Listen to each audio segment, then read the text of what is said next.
This is part 2 of my complete series on growing and harvesting garlic, starting with 17 bulbs that I saved from last season for planting. If you haven't seen the first video in this series, make sure you go back and watch it first, as that covers preparing the bulbs and explains the experiment I'm running this season. I also recommend watching my previous garlic harvest video. In that video, I had a very unexpected result. Because of that result, I am making some small changes to the way I grow garlic this year. My goal is to improve my methods and hopefully guarantee a better harvest. As part of this season's experiment, I will be tracking the growth of the larger outer cloves separately from the smaller inner cloves. I've often been told not to plant the inner cloves, but I've always planted the entire bulbs. This year, I want to find out if there really is a difference. In this part 2 video, I'll be focusing on pre-sprouting the garlic, cleaning up the garden beds, and preparing the soil for planting. For this second part, you will need garlic cloves separated from bulbs, plastic disposable trays, water spray bottle, a plastic container 4 to 5 litres optional, garden secateurs optional, compost bins or compost pile, shovel or spade, garden trowel, wheelbarrow, garden gloves optional, homemade or commercial garden sifter with 1 cm 0.5 inch openings or galvanised wire mesh with approximately 1 cm 0.5 inch openings, 20 litre bucket optional, and garden rake. Continuing on from part 1, I have separated all 17 garlic bulbs and sorted the cloves into 2 groups. The larger outer cloves are in one tray, while the smaller inner cloves are in another tray, so I can track them separately throughout the season.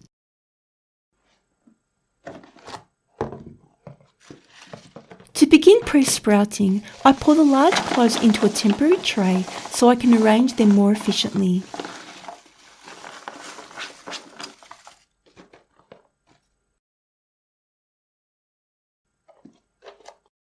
As I transfer them back into the label tray, I am positioning each clove with the pointed end facing upwards and the root end facing down. I want the root plate to be touching the bottom of the tray because that's where the roots will emerge.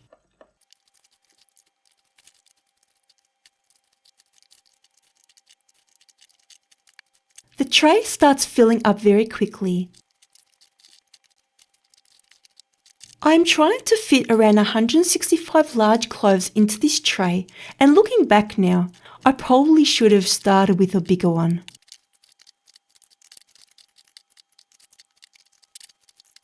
As space becomes tighter, I continue arranging the cloves as neatly as possible.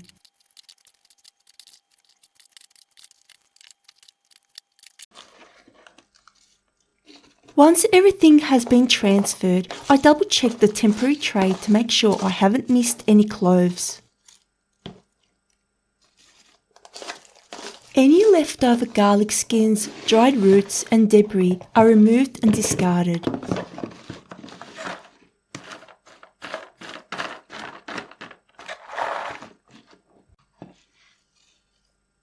Here are the 2 trays that will be used for this year's experiment and pre-sprouting process. To get things started, I lightly mist both trays with water.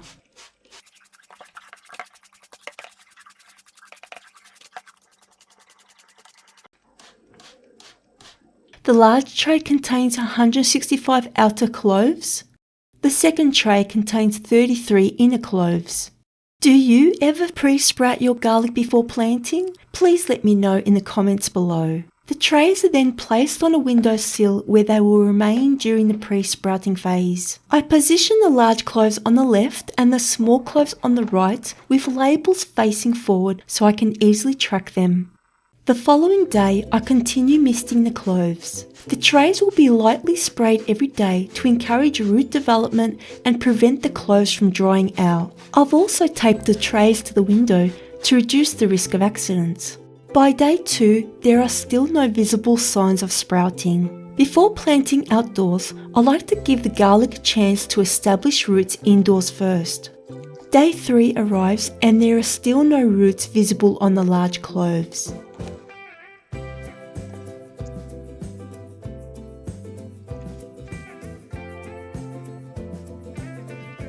The smaller cloves also continue to shift around in their oversized tray, so I spend a little time repositioning them. I decided to move the large cloves into a larger tray because they were becoming too crowded.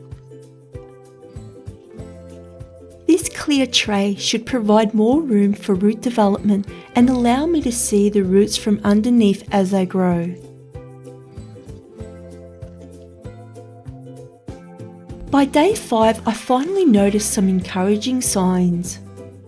Small white roots are beginning to emerge from several of the large cloves. There are still no green shoots above the cloves yet, but root development has definitely started. On day 6, more random cloves are showing roots.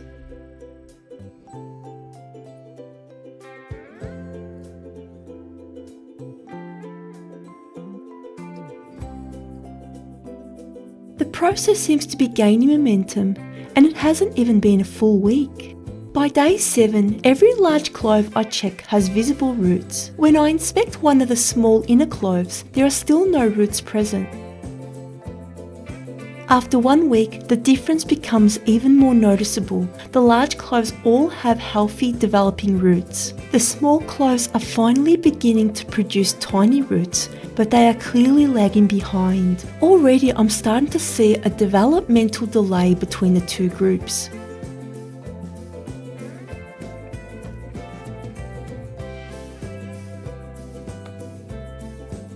Over the next several days, the roots on the larger cloves continue to grow thicker and longer. By day 11, I finally spot the first green shoot emerging from one of the large cloves.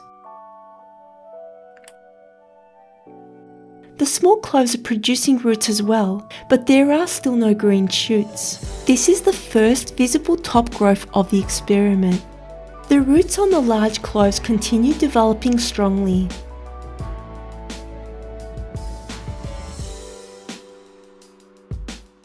By day 13, 6 of the large cloves have produced green shoots. 1 day later, those shoots have become even more noticeable.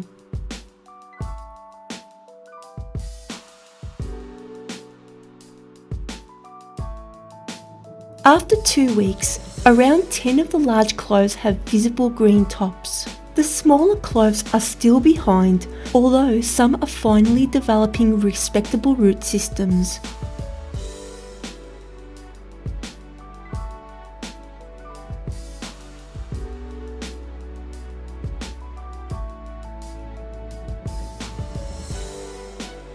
A few days later, around 12 large cloves have green shoots. I finally noticed the first small clove producing a green shoot as well.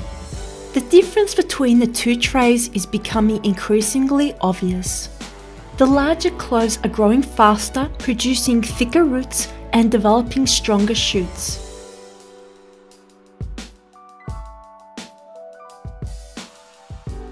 The smaller cloves are progressing, but at a much slower pace.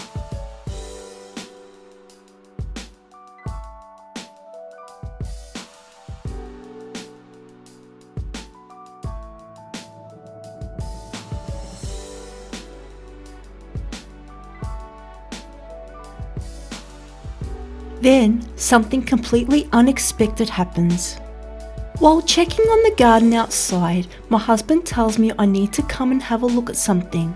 To my surprise, I discover a forgotten garlic bulb growing beside one of the tomato plants. The cloves are exposed above the soil surface and already producing green shoots. It appears that I accidentally left this bulb behind during last season's harvest. Counting the visible cloves, I estimate there are about 7. That's a fantastic surprise. It's always nice finding bonus garlic you weren't expecting. For now, I'm going to leave them exactly where they are and deal with them when I start planting. As the weeks continue, the large cloves become increasingly impressive. Some shoots become surprisingly tall.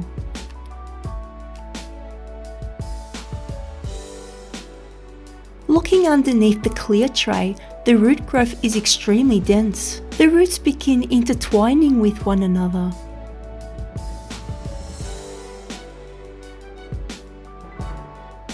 In some areas, the cloves almost look like they're competing with each other to see who can grow the tallest.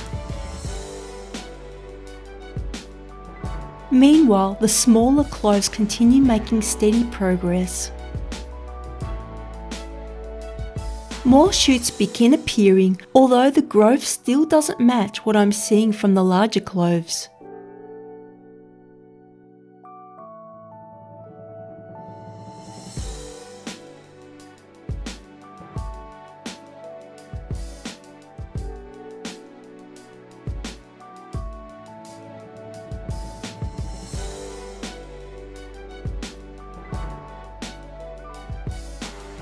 By 4 weeks, the difference between the two trays remains very obvious.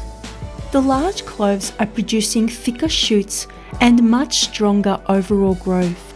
The small cloves have improved dramatically compared to where they started, but they are still trailing behind.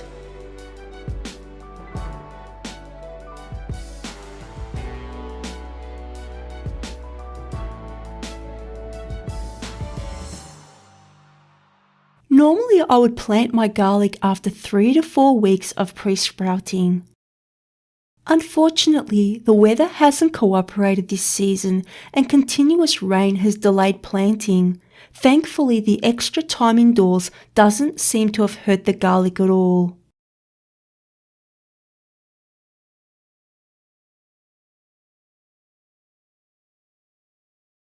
By 5 weeks, both trays are full of healthy growth. The large cloves have extensive roots and tall green shoots. The small cloves have definitely improved and are looking much more promising than they did at the beginning. A little over a month has now passed and these cloves are almost ready to go into the ground. Hopefully every one of them make it through to harvest, and hopefully those bonus garlic cloves outside will too. Before any garlic can be planted, I need to prepare the growing areas. The first step is clearing out the old tomato plants. This will be one of my growing locations. I begin by harvesting any remaining cherry tomatoes still hanging on the vines. These tomato plants have lasted much longer than usual this year, and I've been able to make plenty of pasta sauce from them. I'm definitely grateful for that. But now it's time to make room for garlic. I dismantle the support structures, remove the stakes,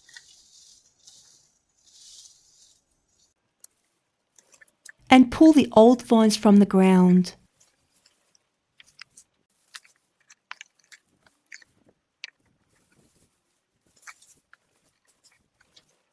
The spent tomato plants are then taken away for composting. Once everything is removed, the garden bed is completely cleared and ready for the next stage. I repeat the process at the other growing location.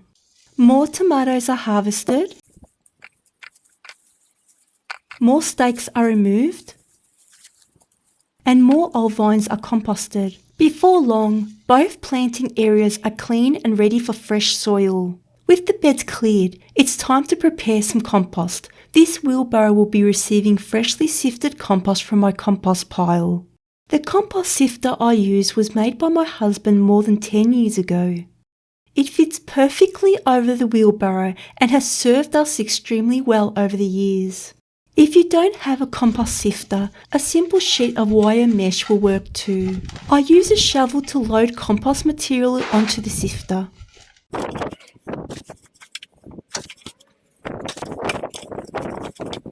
Once the screen is full, I use a small homemade rake to push the compost through the mesh. Alternatively, you can use a trowel. The finer compost falls into the wheelbarrow below, while larger sticks, leaves and unfinished material remain on top. Anything that doesn't pass through the screen gets placed aside and returned to the composting area for further decomposition.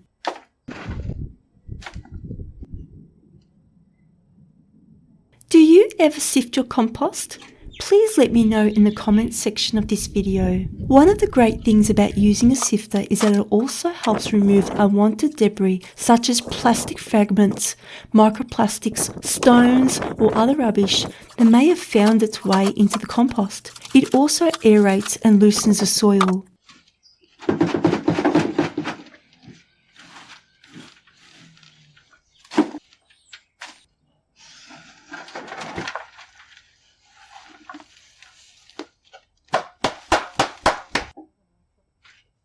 The result is a wheelbarrow full of rich, dark compost that is packed with organic matter.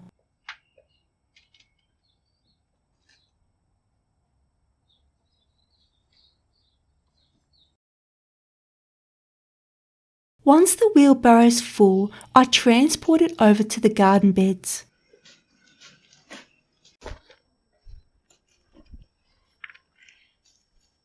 I spread multiple bucket loads of compost across the future garlic bed.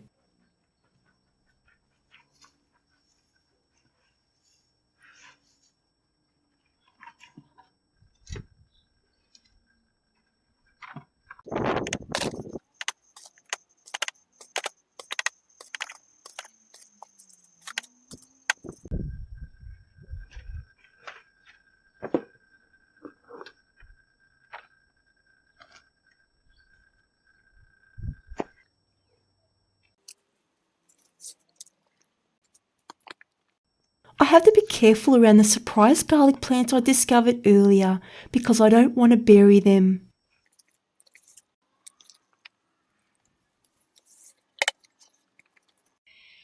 After applying the compost, I use a garden rake to spread it evenly across the entire bed.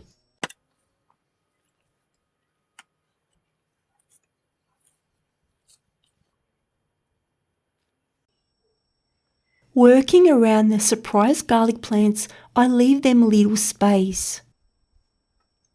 I even find one tomato stake that I forgot to remove during the cleanup.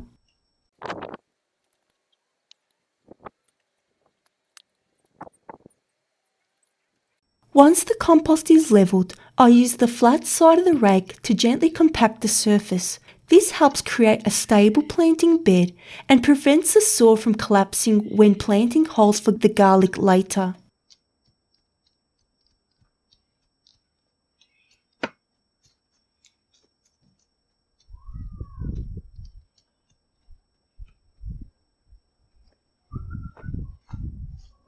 The first garden bed is now fully prepared. The following day, I move on to the second garden location. The soil is extremely damp due to recent rain, but I want everything ready so I can plant as soon as conditions improve. Another wheelbarrow load of compost is brought in.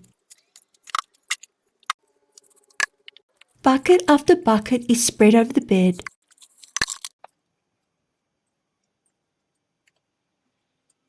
As the light starts fading, I quickly rake the compost across the area to finish preparing the planting site. Both garlic beds are now ready. The only thing left to do is plant. In part 3, I'll finally be planting all of these garlic cloves into the garden. We'll see what happens with those surprise garlics that appeared in the garden. We'll be separating the outer and inner cloves for the experiment, water everything in and begin tracking the early growth. So make sure you're subscribed and keep an eye out for part 3. If we haven't met, I'm Paula and thanks so much for watching. In this video I covered pre-sprouting the garlic cloves, cleaning up the garden and preparing the soil for planting. I hope you enjoyed this content. If you did, please don't forget to like and subscribe. How do you think the small cloves will perform compared to the larger cloves? Leave your thoughts in the comment section below. And I'll see you soon in the next one. Jubilant Organic Gardening.